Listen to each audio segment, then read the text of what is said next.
What's up, family? It is Caden with Urban Finance. So we currently have 5 different types of investment account, and this is crucial to our wealth building strategy. And if you're someone with only 1 or 2 investment accounts, we'll talk about why you probably need more in order to build wealth for the long term. If you're new to this channel, I talk about everything related to financial literacy, investing, and building generational wealth. And if you haven't already, go ahead and smash the like button, subscribe to the channel, and hit the bell to be notified when I post something new.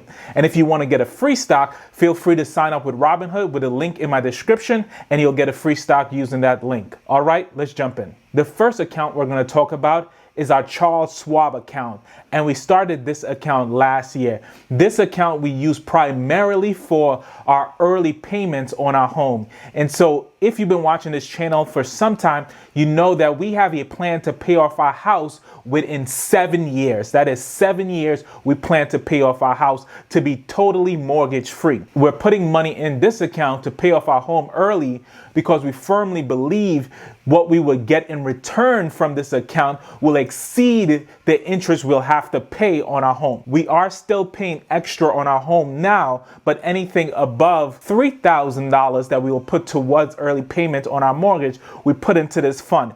And so that allows us to build interest on this money at a 15% rate, sometimes at a 20% rate, and eventually we'll use this money to pay off our home early. So probably within 5 to 6 years, when this will probably eliminate the remaining, let's say 10 to 20% on our mortgage, we will potentially use this money to pay on our home. The other thing that we're factoring with this account that we have specifically for the early payments on our home is the capital gains. When we take out the money, whatever we take out would have to be able to cover the 15% capital gains that we will most likely pay on this fund. And so this is one strategy we're using to pay off our mortgage early. The second account that we have is an investment account for our son. So our son is currently 10 months old. But even now, people give us money for him. And instead of putting this money and letting it sit in the bank and not grow at all, we are putting it in an investment account for him. And so within this investment account, we primarily invest into the S&P 500 index and our K ETF. And this is primarily because we know this money will probably sit there for the very least 10 years. I don't really anticipate him touching this money until he's at least in high school and even potentially in college. And by then, I'm pretty sure it will be 6 figures at least sitting in this account for him to touch. And so that is an investment account for our son, where other people give us funds for him that we just put away for investment. We also add to this account as we see fit for him as well. The third account is our public Robinhood account. For the day, we're sitting about 1% on this account. For the week, we're sitting about 8%. For 1 month out, we're about 8%. For 3 months, we're about 25%. And for a year, we're about 26% with this Robinhood account.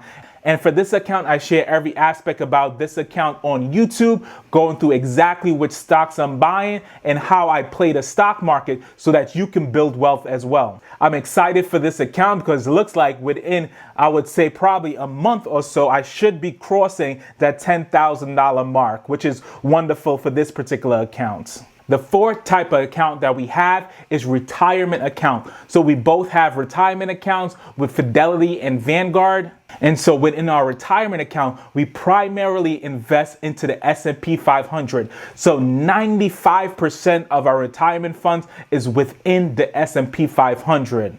And we do not invest in any single stocks at all in our retirement account. I don't think we will ever potentially invest in any single stocks in our retirement account. I don't want to say never because anything is a possibility. But for our retirement account, we probably won't touch these accounts for at least another 30 years. And within that time, any company could potentially fail. Even a company as great as Apple can fail within the next 30 years. And especially a company like Tesla can fail in the next 30 years. Now, I think Tesla will continue to thrive, but it still can fail, especially with the type of balance sheet it currently has. And that's a personal choice based on my risk tolerance. And so that is so important. You need to know your risk tolerance, and that should help determine your investment strategy. So the last type of account we have is a 529 college saving plan. And this account is something that you really want to speak to an investment professional about, because depending on your particular financial situation, this may or may not make sense for you. For where we're at now and where we think we're going to be when our child is in college, this makes sense for us right now. And this is something that we'll probably continue to evaluate. I don't want to get into the tax implications for 529 plans or how it may affect government funding, but these are all things that you must consider when taking out a 529 saving plans. But that is our fifth type of account that we have. College is probably going to be extremely expensive by the time our son goes to college, and so we know that we'll probably have to save at least $100K. My wife even talks about $400,000 within a college saving plan. And so this is one strategy that we'll probably continue to optimize. What is the best method to save for college?